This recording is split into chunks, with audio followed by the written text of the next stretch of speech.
Apparently, it's Jethro week.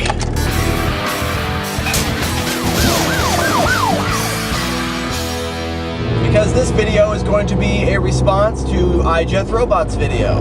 Not his most recent video, his video before his most recent video. Jethro basically made a video about his views on how the Nerdfighters call people Decepticons and how the Pogo Tribe call people zombies. His view is basically that by calling people Decepticons or zombies, we are in fact failing to imagine them complexly. And that the practice has sort of degenerated into a sort of name calling that he finds distasteful.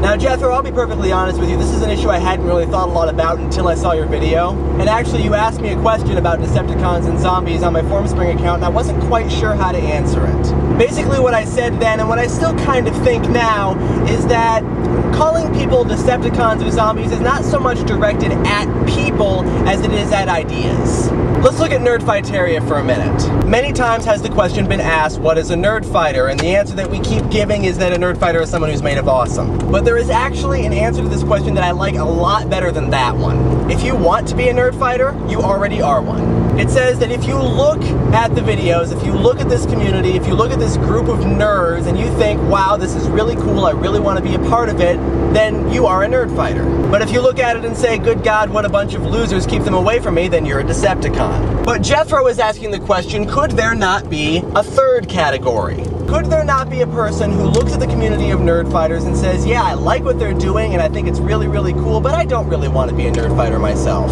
For whatever reason, they don't want to be a part of the community, but they admire the community for what it is. What does that make them? By the definition of Nerdfighters and Decepticons, it makes them a Decepticon. It's kind of the same way as some Christians will dismiss anyone who doesn't think the same way they do as heathens who are going to hell. Now let's look at the Pogo Tribe and their definition of zombies. According to Dan Brown, a zombie is somebody who just doesn't think. And this is where I disagree with you a little bit, Jethro. It's not somebody who doesn't think in the same way that Dan Brown does, it's somebody that doesn't think. And I actually think that Dan Brown has gone out of his way to encourage people to disagree with him. But you do also raise another good point, Jethro, which is that maybe somebody doesn't think because they have never been taught how.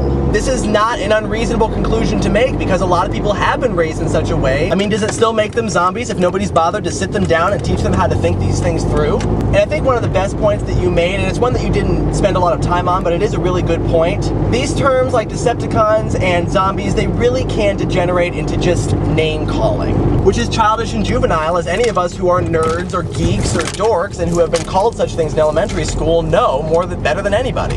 And even though I recognize that Decepticons and zombies are more directed at ideas than they are towards people, I also recognize that these are large communities and not everybody thinks of it that way, and it can degenerate into name calling. So, Jethro, in short, you've convinced me. I won't be using those terms anymore. I wasn't really using them that much to begin with.